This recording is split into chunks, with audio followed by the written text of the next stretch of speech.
Hello and welcome to our brand new podcast. I'm Nana Akua. It is a royal podcast, and I'm going to just give my views. You know how I feel about Harry and Meghan, and if you don't, you will find out.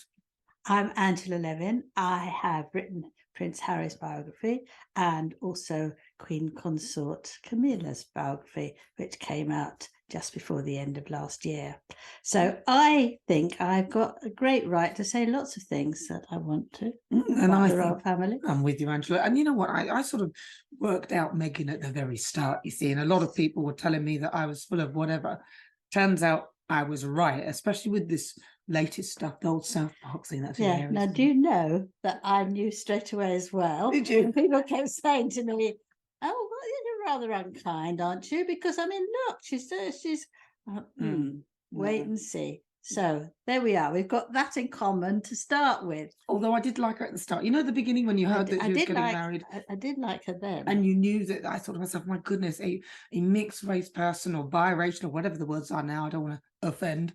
But, you know, I punched the air when I heard about it. I was actually driving at the time. I remember it very clearly thinking Princess Diana would be literally rejoicing in her grave that this had happened. Well, I felt very happy about that. And I was one of the few presenters for CNN for the wedding. And I watched her and I saw so many thousands of people absolutely thrilled. And I was incredibly happy because Harry had wanted to get married for a very long time. At last, he'd found someone, I thought, who could take the spotlight and also would look after him a bit as well. Slight touch of mummying, but that all evaporated once they got married. Well, I think you're sort of right about taking the spotlight. I mean, and what I find most incredible about this is just how litigious they have behaved.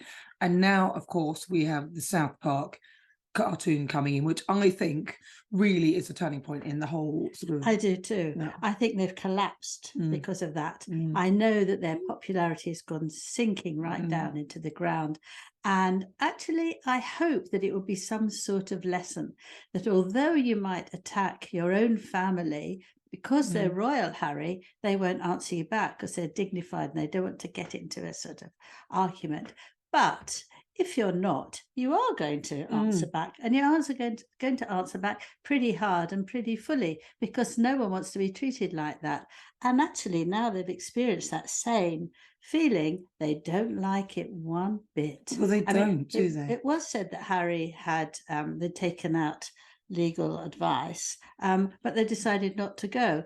And because of that, we know it's the First Amendment in America, and you can't do it if you're in the public. So here they've got this dichotomy, as they want to be in the public all the time, and yet they don't want anyone to say anything they don't like. Can't have it both, fellas. Well, Harry did call the First Amendment bonkers and said didn't quite understand it. Clearly, he doesn't. But I do find it quite funny. In particular, though, I love the whole South Park take on we want privacy, because they did ask for privacy. I love the fact that when they opened their mouth up and there was nothing inside, there was an echo. Do you know, that was amazing. I mean, what happened was that towards the end, it got a little sad, actually, because they said that Harry wanted to live a normal life, and let's try and do what we said we'd do at the beginning, which was also a big nudge to them, because they keep changing their mind. And I can't imagine Meghan want to go to Africa and live with, in a rucksack. And she and he said, "Look, let's not care about making an impression. Let's not care about what people think about us. It's what inside that really counts." So he opened this enormous mouth, went down, hello, and this amazing echo. And he realized that Meghan has, well, I think the indication, although they didn't mention names, you better say that again, the indication was that she was callous. She had no feeling. There was no warmth, and she wanted things her way, tough as nails. And that's why when a few days later they said that she's absolutely devastated by this, come on. You know, that's the PR team. That is the PR team saying. She probably would have been devastated by it in a way, because what that really meant was that there's nothing in there. It's hollow, and that's why the sound reverberated around her, because she's pretty shallow. That was the perception that was in there. And I think it was very, very good that they did that, but it also demonstrated the fact that the Americans, who they thought they could then put on there, oh, the British people are racist and the press is racist, and they thought they could sell that narrative to the Americans, who did buy it initially, as we all bought into Meghan and Harry. But unfortunately, their behaviour, which is what we all experienced and what I experienced with it, just simply turns people off. And I think the bit that I really enjoyed on that was the fact that the cartoon character in South Park was actually trying to escape them, which we all are, but they keep shoving themselves in our faces. Yes, I think that's absolutely right, actually. And I think people are fed up with them whining because they did a lot of whining and, you know, very angry. Don't you say that, we're leaving. You know, very, very unkind and irrational. And I thought the whole thing was absolutely brilliant. And the way they called Harry royal prince. Well, it's not Harry, is it? It's character. Well, yeah, the way they called this character, thank you, quite right. The way they called this character a royal prince, a multimillionaire, world traveller, and victim. And you want to laugh because if you've got all those things and you've got loads of money and you've got the wife you want and all that, you know, shut up. Just go away. I mean, why don't they just go away? But they won't. And the fact that the book was entitled "Where." There's a big cry, wasn't it? Like our cream. So grim. Yes. So if we park them for a bit, South Park park them, that was quite good. What about Camilla though? I'm very proud of Camilla today. Camilla is phenomenal. I you think. wrote about her, didn't you? Yes, I wrote a biography of her, and she's the type of person that the more you're with, the more you like. And today she said she came up with the fact that she completely disagrees that Roald Dahl's books should be rewritten so that children aren't scared. I mean, children like a bit scared, we like it, but actually it's also a nonsense because one of the things they changed was a taxi that was a black taxi, and they wanted to take off the black of the taxi. I mean, you have to laugh. I mean, well, I'm not offended by that. By the way, you can have a black cat. There is such a thing. But also the BFG's cape was no longer black, and you could no longer turn white with fear. I mean, you know, who are these people? And it turns out that these people probably Netflix, because Netflix have bought the rights to the Roald Dahl books. Have they? Yes. Oh, right. So this is, I mean, for me, that's where it's clearly coming from, but they have, yeah. Yeah, but it's a nonsense, isn't it? Because also, if children want to read a book, they have to be prepared for bad things as well as good things, scary things, because that enables them to cope in their later life about things that aren't absolutely perfect, and to cushion them so much that they're not actually put anywhere which is firm and perhaps not absolutely what they want. We can't have what we want. We have to learn that, and you need to learn it from a young age, I think. Also, I mean, like, if you don't like the contents of that book, you don't change the contents, you just get another book. I mean, this to me is just absurd. People saying, oh, well, it's not current anymore, so we're amending the language. Yeah, fine, if you're using words that have totally been banned and are extinct and you really want that to remain a children's book, there could be an argument for that in a way. But the other argument is, if that is no longer appropriate for young people, then buy another book, read another book, change the books that the children read, and go for the ones that you think are more acceptable, but leave history where it is, because I want to read Roald Dahl as I read it as a child. Yes, so do I. I mean, you can't wipe out history. That's what they want to do, don't they, with the statues and everything else. I think it's absolutely terrible. And a lot of us feel completely out of things, actually. We don't feel that we're part of this organisation that want to smash and crash until, you know, we can't say a word, we can't look at a statue. And I think it's extraordinary how it's happened. I don't know how it's happened. Who's doing it? Who's doing it though? Like, one of my favourite books when I was younger, I used to read Enid Blyton all the time. And one of my favourite characters, my favourite books were Naughty Amelia Jane. And the character who I can no longer speak of, his name, I used to have my neighbour actually made me a stuffed teddy bear in the form of this supposed caricature of a black person that we can no longer speak of. And my mum and dad, I loved it. It was on my bed. My mum and dad came in. My mum and dad loved it.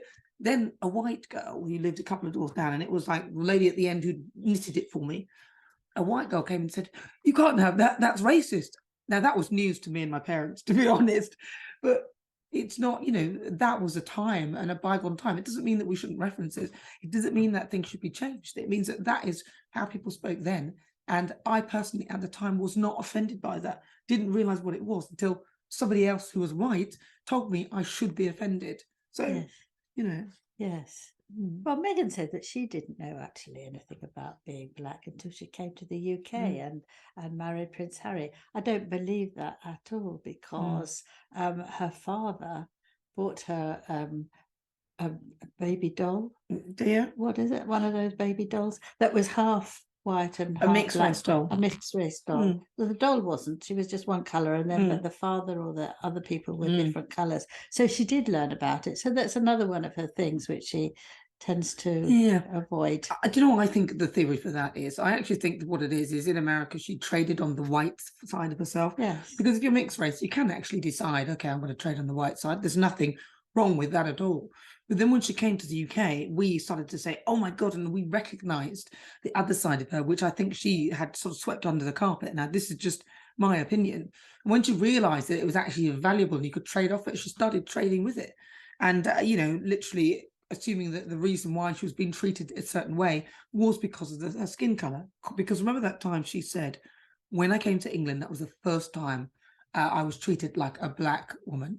So in other words, I think reinterpreted that what she's actually saying is that is the first time I acknowledged my blackness. Yes. I think if you interpret what she's done about those things, and you realize that it seems to be true that she didn't want to stay. She didn't want to learn. She wanted to get Harry and then go. And one of the ways she could do that was to up the ante on racism. So anybody who says anything and she didn't like it, they could be all going towards her leaving. But actually what I think was really terrible was that with Oprah, when she pretends she didn't say anything racist, but of course she did say that Camilla suffered a lot and Catherine did, but hers was very different because it was racist. So it was racist, and they knew that. And then last November they accepted an award from the Kennedy Fund, and it was only when Harry was interviewed for his memoir, Spare. You say where, and I say Spare. That he actually said, no, the royal family aren't racist. But I haven't noticed them giving back. When he did that, did I say anybody? Did anybody use that word? No, nobody I know would do it. And it's like, hang on a minute, dude. Listen, if you intimate that the reason why your child would not be given a certain title because of how dark potentially his skin is, that by judgment, by the fact that you're judging someone based on the colour of their skin, is racism. So clearly, either you don't understand it, Harry, or you're just trying to backtrack because you've realised you're just trodden in a whole load of poo and you're trying to make it look like, oh, I didn't say anything. It's just not going to wash. No, it's not going to wash. It's not going to wash. And I think they assume that all of us are not terribly intelligent and can't see through it.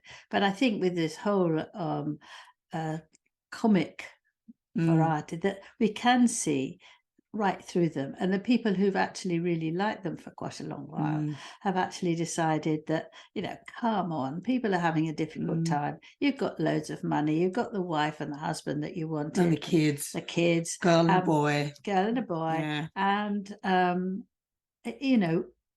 stop it. Just clear off, Yes. Clear off. Don't come to the coronation. No, I don't want them to come to the coronation the because they'll take over. The press will be absolutely obsessed with what they're doing. Do you think? Yeah. I'm not so sure that it was. I mean, even for of course the Queen's funeral, they had a very low profile, and actually Meghan was hidden behind a candle. That was shown that was probably done deliberately. Well, potentially, yeah, but this time it's super different, isn't it? I don't think this is the coronation, and I don't think the press will be interested in them. I think they will be very. We'll wait and see. I bet you. I don't think so. I think there'll be a I deliberate. bet you a cup of tea that they. A cup of tea. Is that, oh wow, I'm gonna win this bet. I don't want to win. I don't care. No, I will win this bet, because no, I think that the press, hopefully, will kind of be united in the fact that they're almost going to have a media blackout on them and just ignore them. I think that would be the most painful certainly, thing I to think do. nobody's going to talk to them. None of the royal No. family will. They're going to keep it to the weather, apparently, because they know they might sell it. They might have a hidden camera and do something like that. And I think they might be late. They will play some sort of trick, actually. They'll make everybody want to do that. Yeah. But I think Meghan's going to have a really hard time to choose, because nothing could be nicer than being in a real royal tiara costing millions. I don't think she'll want to come. No, I don't think she will, but I think she'll want that, because she can sell that, and she can also seem that she's still connected to the royal family. And do you think? Okay, well, let's take a bet, Angela. Do you think that second cup of tea? Second cup of tea, 2 cups of tea. I mean, even the toilet. Can I have cake with it? Okay. Yeah. So let's take a bet then. Okay. I'm betting you my second cup of tea and some cake that Meghan will not come to the coronation. Okay, I'll bet you that 2 cups of tea and some sushi that they will. Sushi and cake. All right, Angela, that's it. Done. You remember this, please. Yeah, remember this. Well, it'll be ingrained in their brain on digital and on social media. Look, we've got loads more. We're going to keep this going. We're going to be talking all the way through, and including the coronation, because you're going to be wanted. Everyone's going to want you, Angela. I hope so. We're going to want to. They do. We'll see you for the next one.